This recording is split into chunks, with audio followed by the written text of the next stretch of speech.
to me. I mean, since its inception, it's gone cross-country and it's created a tremendous wave of education. So that seems to me a trustworthy thing. And I remain a bit hopeful, actually. I think that we don't know how close the abolitionists realized they were to a generation that would think buying and selling people in marketplaces. You know, they didn't know they were getting so close to that tipping point. We might be part of the generations that are going to finally move past the cruelty and the craziness of these wars. And I think IVAW and Vets for Peace have really taken the lead in very admirable ways. So I hope what you're saying is true, that there are other systems that we can be looking at, and particularly if they can't send the troops, if the troops won't go. But of course, we're saddled with this miserable economy so that there are long lines of people still ready to sign up.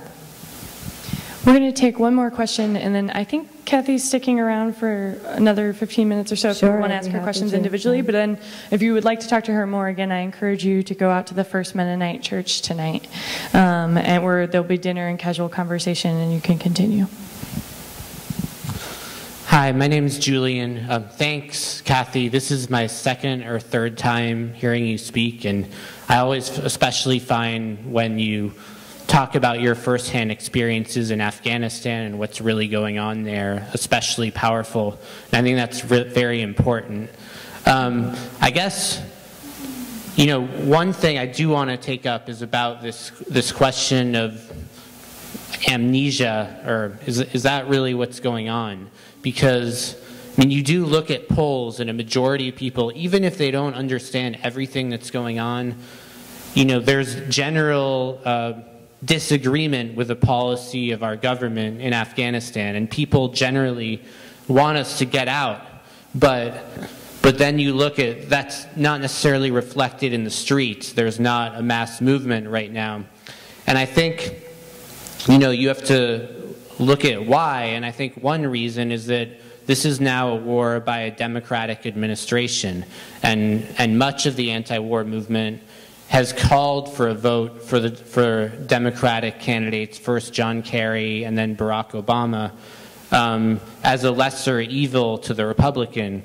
And that's meant not taking positions sometimes that are embarrassing to whatever candidate that is. So I think that that's one factor, and it's easy to look and say, well, where's the outrage?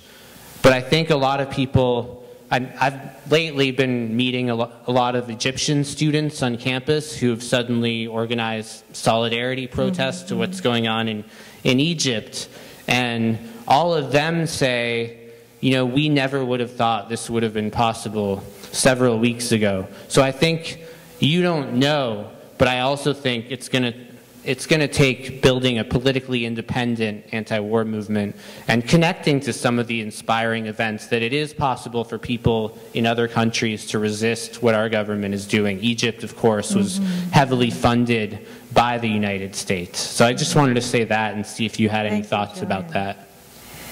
Well, I think what Julian is pointing out is crucial. Certainly President Obama made it clear that he thought the war in Afghanistan would be a smart war as opposed to the dumb war in Iraq. And I think we were kidding ourselves if we thought that electing Barack Obama was going to move us into a situation where we would be regularly opposing all wars. I think that Studs Terkel probably had a big influence on me. He, if any of you aren't familiar with him, he co-narrates that DVD out there. And I'd sometimes go over to his house just to visit with him, or Voices activists would go shovel his snow and stuff. And we just loved him. And when I got out of prison, he was waiting for me with a red rose. Anyway, he's the one who gave me that phrase. He'd say, this country's had a national lobotomy. It's like amnesia. And so maybe I should pull back on the amnesia, because what Julian is saying is correct. Statistically, the polls say that 57% of the U.S. public despairs of this war or disapproves of this war, but only 3% when they were polled at exit polls, said it was a political issue that governed how they'd vote. So how do we turn that 57% into a number of people rivaling the numbers in the polls who say they disapprove of the war, who say we not only disapprove of it, but we're not going to vote for somebody who continues it? Well, then you've got the reality of jobs, jobs, jobs. And where are people finding employment? The defense industry, the military-industrial, congressional media complex has got us in an almost vice-like grip.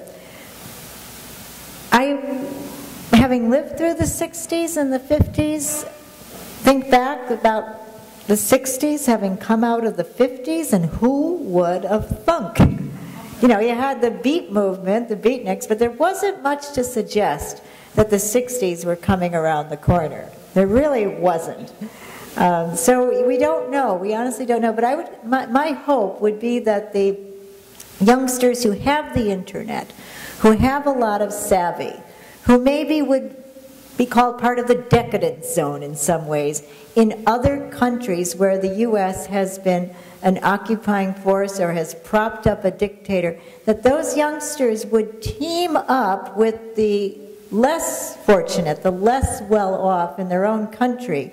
And you did see that in Egypt. There was a lot of crossing of barriers.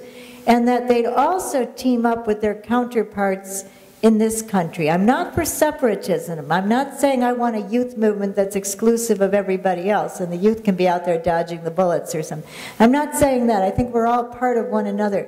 But I think the dynamism of hope can be generated through some of these movements that are using new skills, using new tools, and that part of our collective work is to create the readiness, to create the sense of collective desire and yearning and readiness to say, this way of life is not so red hot that we wouldn't want to give it up in favor of peace. And think about it, you know, the Christmas season, I start thinking in advance, how can I get out of this country and miss Christmas? Or go to jail and miss Christmas? What is it about the Christmas season that's supposed to be such a big plus? It's this ugly, awful orgy of shopping. Think about the last weddings you went to. I mean, I don't want to be the ultimate wet blanket, but so much time and energy and money is spent on people coupling with each other. And it doesn't have to be that way. What's so superior about that? People have nervous breakdowns trying to plan these extravaganzas, and it puts them in debt. Now think about some of the coursework that